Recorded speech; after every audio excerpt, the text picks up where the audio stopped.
Something unusual is unfolding right now, something nobody predicted with any accuracy.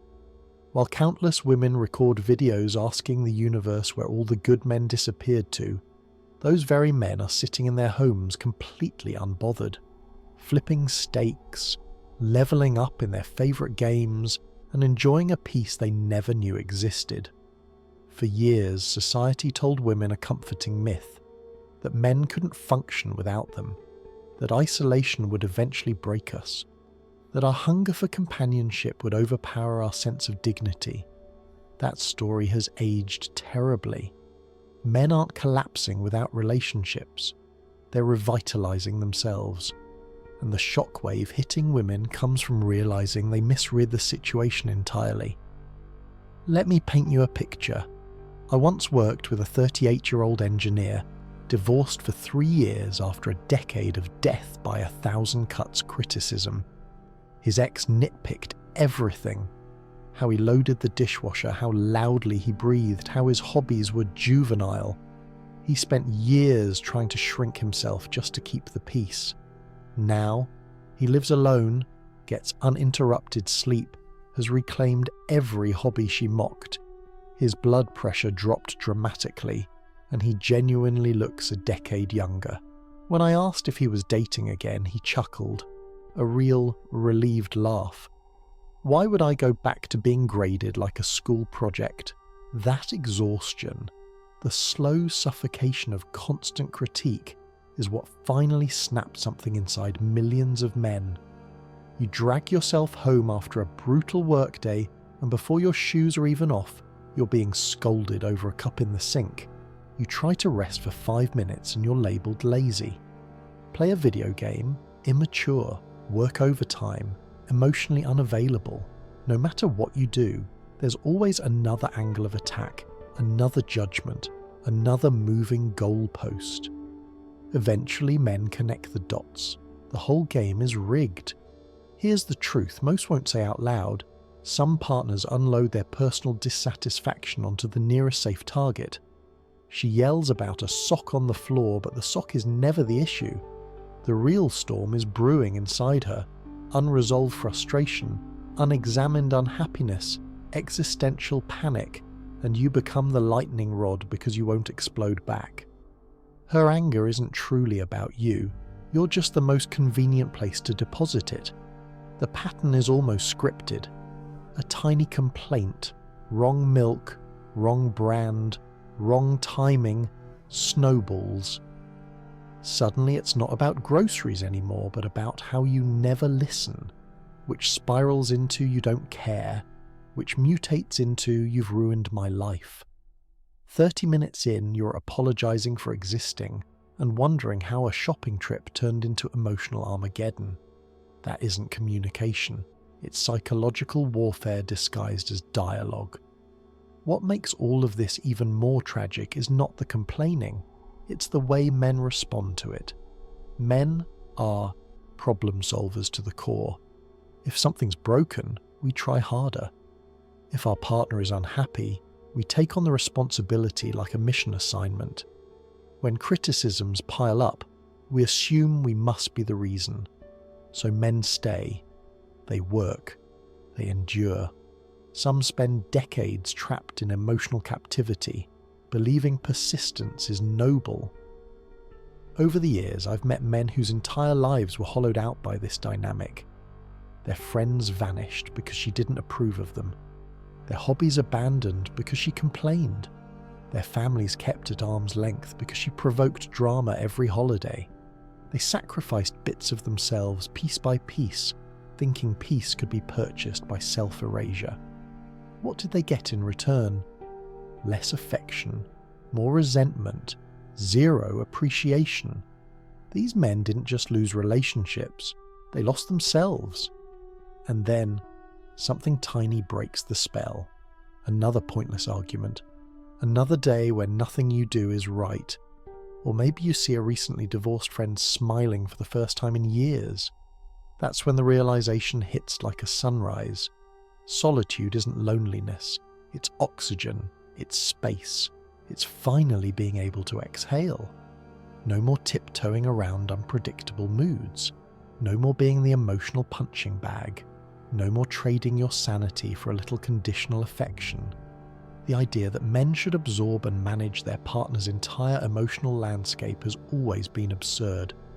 Her career stresses, your fault, her weight gain, you don't make her feel attractive, her toxic friends, fix it, her dysfunctional family, you should handle it.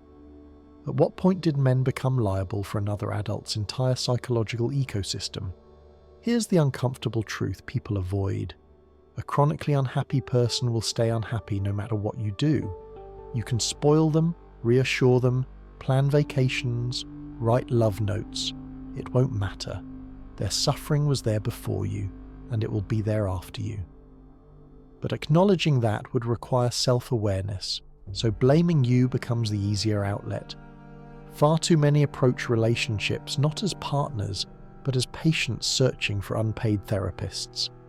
They want soothing, validation, emotional parenting, support roles no one ever agreed to play.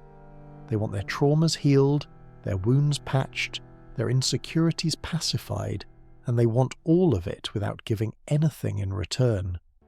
That's not a relationship. That's emotional labor disguised as romance. Men are constantly warned against dating a project, but the warning is always abstract. In real life, a project is the person who needs constant reassurance, who spirals at small inconveniences, who creates conflict everywhere they go, who can't maintain friendships, who plays victim in every story. When someone reveals they cannot regulate themselves, believe what you see. Love will not repair what therapy still hasn't touched.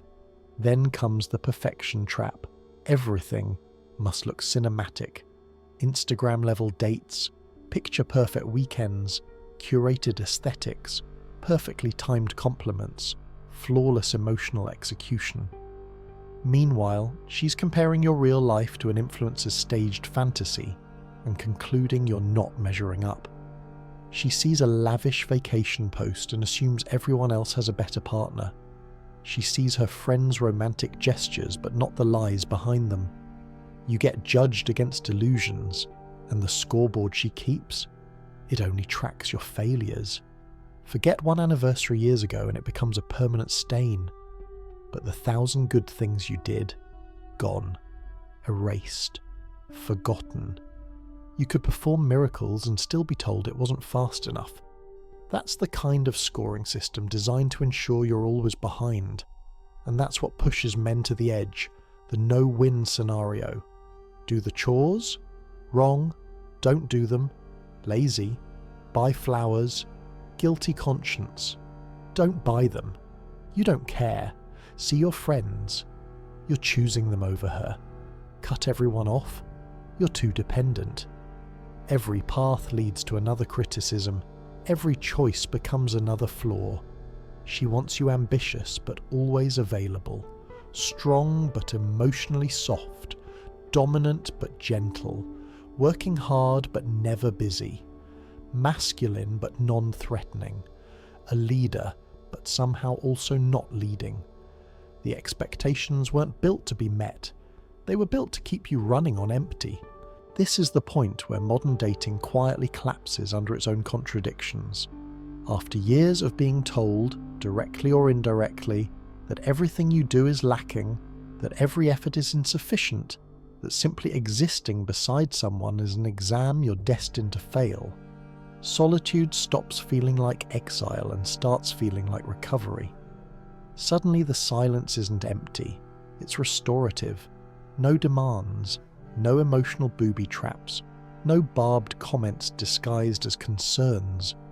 Just a stillness men didn't realize they'd been craving. Your hours belong to you again. Your money stays in your bank account. Your focus returns to your own goals instead of firefighting emotional explosions. Men today aren't trading their sanity for a warm body in the room. They've learned that peace is a luxury more valuable than romance, and that a relationship full of tension ages you faster than solitude ever could. What once looked like withdrawal is really self-preservation. Women are watching all this and they're perplexed. Why aren't men approaching anymore? Why do dating apps feel deserted? Why are men uninterested in commitment? The answer is uncomfortable. Men have finally run the numbers, and the math isn't flattering. It's not fear. It's not weakness. It's not emotional immaturity. It's strategy. It's clarity. Men have stopped volunteering for a game where the rules punish them for showing up. Instead, they're doubling down on the parts of life that actually reward effort. Career, health, passion projects, friendships, family bonds. They're creating momentum without a partner draining their drive. They're going to the gym instead of therapy sessions they never wanted. They're grinding on personal goals instead of being scolded for not trying hard enough.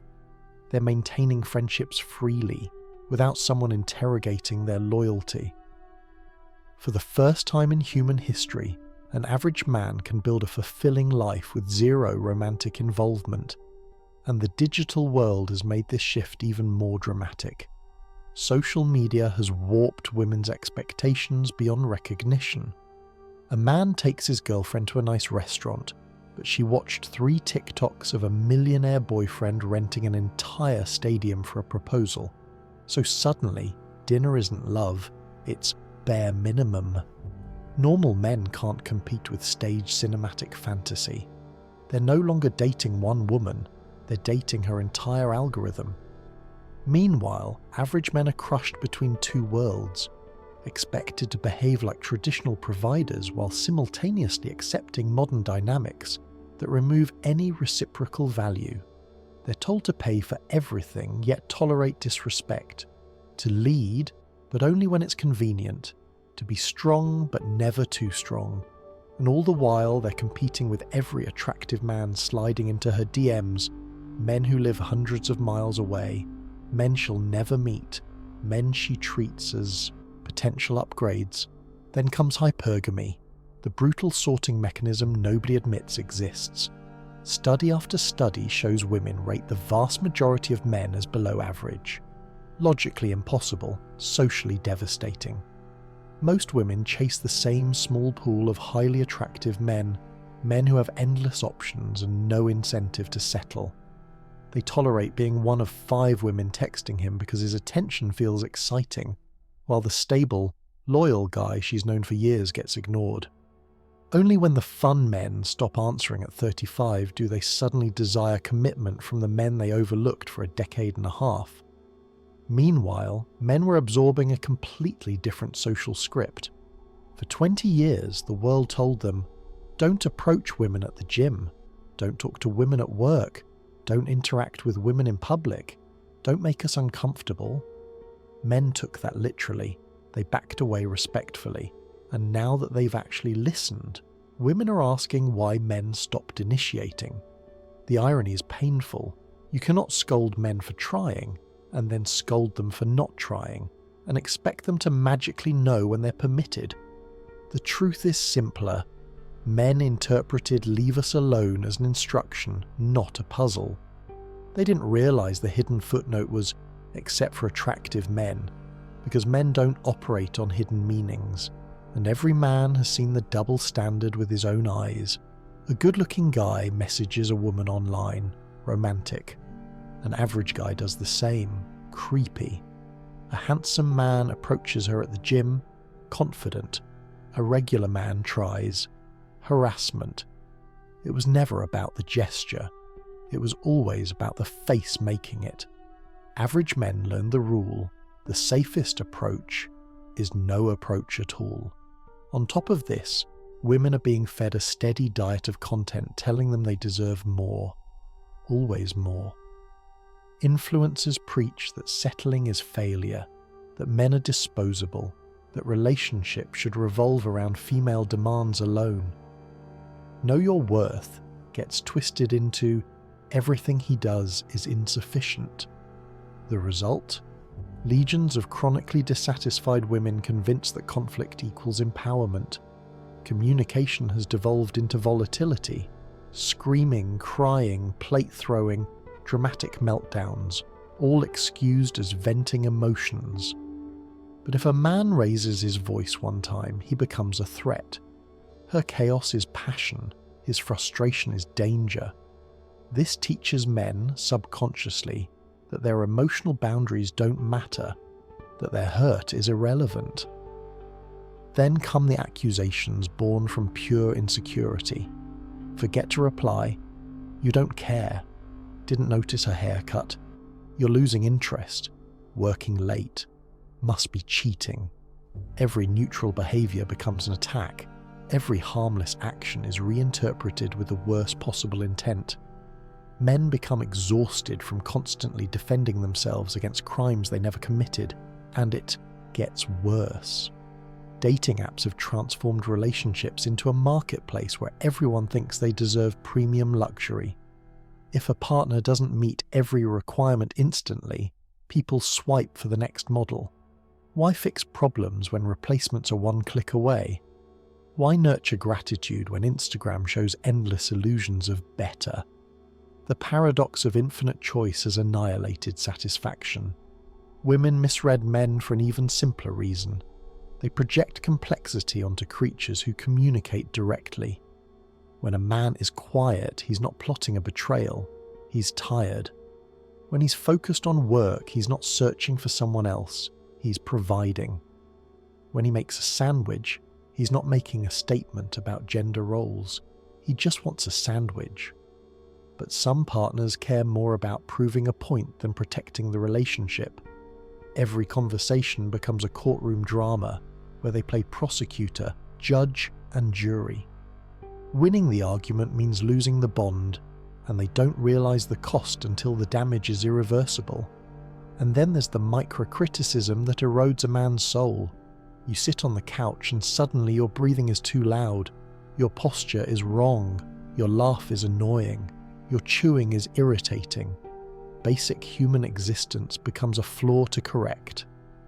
That's how men reach their breaking point, not through a single explosion, but through a lifetime of small cuts. There's a particular kind of misery that comes from realizing you can't even relax in your own home. Instead of feeling safe, you're on high alert, constantly scanning the environment, adjusting your behavior, monitoring every move like you're defusing a bomb with your bare hands. One wrong breath, one misplaced object, one tone she doesn't like, and the criticism begins again. I once worked with a man whose girlfriend literally judged the way he tied his shoes. Not metaphorically, she genuinely lectured him about his shoelace technique. When someone reaches the point of placing knots on your sneakers, you're no longer in a relationship. You're living under a surveillance system. Nothing is too tiny to escape scrutiny, and every part of your existence becomes fair game for disapproval. It's not partnership. It's a performance review you can never pass. And the no-win scenarios are everywhere. She says you never plan dates. You plan one. Now she hates your ideas. You ask what she wants. You should know. You offer choices. You're not being a leader. You make a decision. You didn't consider my feelings. Every path leads to another accusation. There is no right answer, only different versions of being wrong. What most people don't understand is the psychology behind male loyalty. Men bond through responsibility, through protecting the people they love, through enduring hardship for their tribe. When a man commits, he commits fully. And unfortunately, that trait gets exploited. Because partners know he won't leave easily. They push boundaries. They test limits. They see how far they can bend him without breaking him. A man's devotion becomes the very weapon used against him. This slow erosion of identity doesn't happen overnight. It's subtle, gradual, almost invisible while it's happening. First, you stop hanging out with the friend she just doesn't vibe with. Then, you give up the hobby she rolls her eyes at. You change the way you dress because she just wants to help you improve. You mute the music you love because she hates it. 5 years later, you catch your reflection and don't recognize the man looking back. You've been trimmed, altered, edited into someone else's fantasy, while your real self has been smothered under compromise. What makes this spiral cruel is the internal confusion it creates. Part of you screams that something is wrong. Another part whispers that maybe you're being dramatic. Maybe you are too sensitive. Maybe her criticisms really are for your own good. Maybe this is just how relationships work. Men stay stuck in this psychological tug-of-war for years, sometimes decades.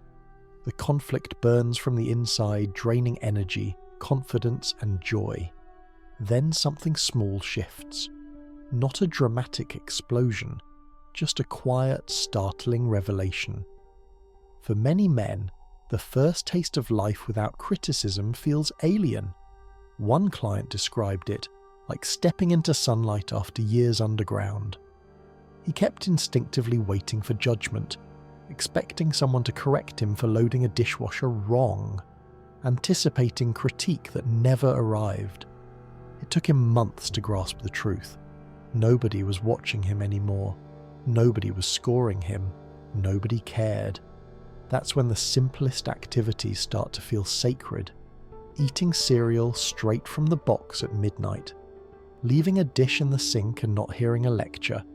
Sitting how you want without commentary. Watching whatever show you like without an argument. Playing video games with no curfew, no shaming, no guilt. These aren't irresponsible behaviours. They're freedom. The freedom to exist without being constantly evaluated. What men experience physically after leaving these environments is astonishing. Lower stress levels, better sleep, reduced anxiety, improved mood. Science is blunt about it. Chronic criticism literally destroys the body. Cortisol spikes, blood pressure rises, mental health crumbles. Removing the source of constant judgment often does more for a man's health than any medication. Then there's the financial transformation nobody talks about. A single man's money stays his. He's no longer spending to avoid conflict, to apologize, or to soothe someone else's emotional storms.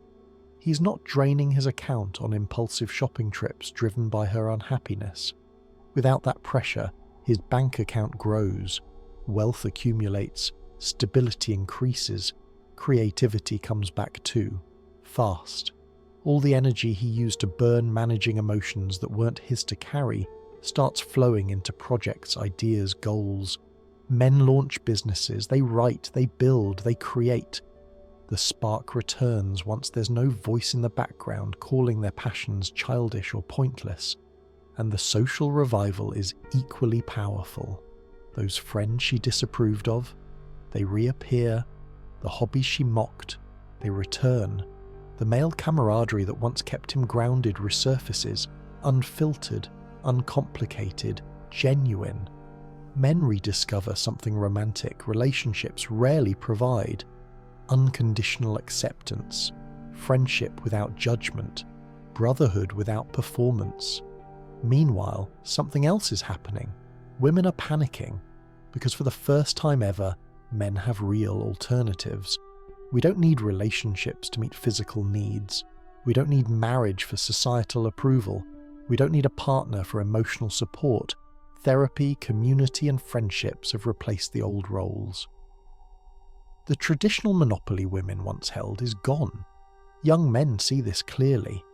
They've watched their fathers get devastated in divorce court, their brothers accused of things they didn't do, their friends drained by impossible partners. So they're opting out early. They're building wealth instead of chasing love. They're learning skills instead of trying to become someone's emotional janitor. They're rejecting a system that punishes them for caring. And this isn't ideology, it's observation. It's 1,000 men reaching the same conclusion independently. Not through some movement, but through lived experience. It's evolution in real time. The old tactics that once kept men compliant have stopped working. Man up no longer means accept mistreatment. You'll miss out means nothing to someone who has seen what he's missing out on. You'll die alone loses its power when alone feels like paradise compared to chaos. So here's the truth modern men must internalize. You cannot fix someone who builds their identity around being unhappy. You cannot love someone out of insecurity. You cannot sacrifice yourself into someone else's healing. Some people are broken in places you cannot reach, and losing yourself trying to save them only destroys two people instead of one. The solution is brutally simple. Stop accepting disrespect. Stop swallowing constant criticism. Stop performing for someone who refuses to be satisfied. Stop dating people who treat you like a self-improvement project. Stop equating pain with love. Stop trading your peace for their chaos. Set boundaries and enforce them like your life depends on it, because it does. If she starts an argument over nothing, leave the room. If she criticizes non-stop, end the conversation. If she treats you with contempt, end the relationship. People learn how to treat you by what you allow. Withdraw permission and watch everything change. Men are waking up to a truth that used to be taboo. Solitude isn't a punishment when you actually enjoy the person you are when nobody's watching. When your life is filled with purpose, friendships, interests, goals, and inner peace, being single doesn't feel like a void. It feels like clarity. And bringing the wrong person into that world can wreck it faster than loneliness ever could.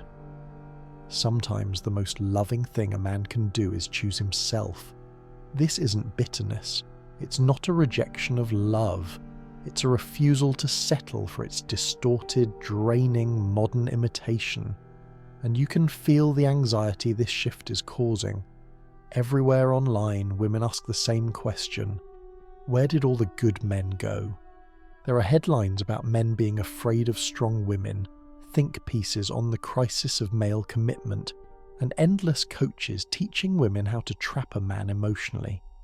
They're scrambling, not because men vanished, but because they never imagined men would voluntarily walk away. They believed biology would keep us tethered. They assumed sexual scarcity would keep us desperate. They thought men needed relationships more than relationships needed men. They miscalculated spectacularly. Men aren't broken. We're not traumatized or running from commitment. We're not intimidated by female success or allergic to responsibility. We've simply recognized something brutally simple. Most modern relationships drain more than they give. Peace is worth more than proximity. Being alone is better than being with someone who makes you feel alone. The contrast is obvious in the data and in real life. Single men are getting happier. Single women aren't. Why?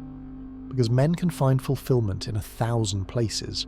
Work, ambition, hobbies, physical training, brotherhood, building things, creating things. Many women were taught that their emotional oxygen comes from relationships. So when men stop playing, the entire system collapses. Men opting out removes their plan A, and many never built a plan B. Young men, especially, are paying attention. They've watched fathers lose everything in divorce court. They've seen brothers falsely accused. They've seen friends drained by relationships that demanded everything and returned nothing. And so they're making cold, rational decisions. Why enter a contract where the risks outweigh the rewards? Why gamble everything on someone who might never be satisfied? Why play a game where the rules guarantee you lose? It's no longer fringe ideology. It's not a movement. It's a cultural pivot. MGTOW, Red Pill, Passport Bros. These are just labels for the same awakening. Men aren't fighting for a better deal. They're walking away from the table entirely. And that terrifies the people who benefited from the old setup, because the classic methods of control have stopped working. Shaming men? We don't care. Calling them incels? The word lost its bite. Guilt-tripping them. We're done carrying the emotional load for someone else's happiness. Fear tactics? Being alone is scary, not compared to the psychological chaos some men escaped. The old emotional weapons don't land anymore. The system that once kept men compliant has finally cracked, and you can already see what the future looks like.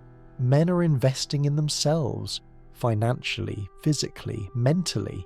They're traveling, building wealth, cultivating friendships, pursuing hobbies. Women look around and wonder where all the good men went, unaware they're surrounded by the same men they ignored or criticised for years. This isn't a temporary rebellion, it's the new equilibrium. Of course, not every woman remains stuck in old patterns. Some adapt beautifully. These women bring something real: kindness, calm, reciprocity, stability, appreciation. They don't just demand value, they give it. They don't compete with their partner, they collaborate. They don't drain, they contribute. And these women never struggle to find partners because men recognize sincerity instantly after years of emotional turbulence. But many others refuse to evolve. They continue asking for more while offering less. They demand devotion while giving disrespect. They expect unconditional praise while delivering constant critique. And they will end up alone, confused, resentful, wondering how everything slipped away.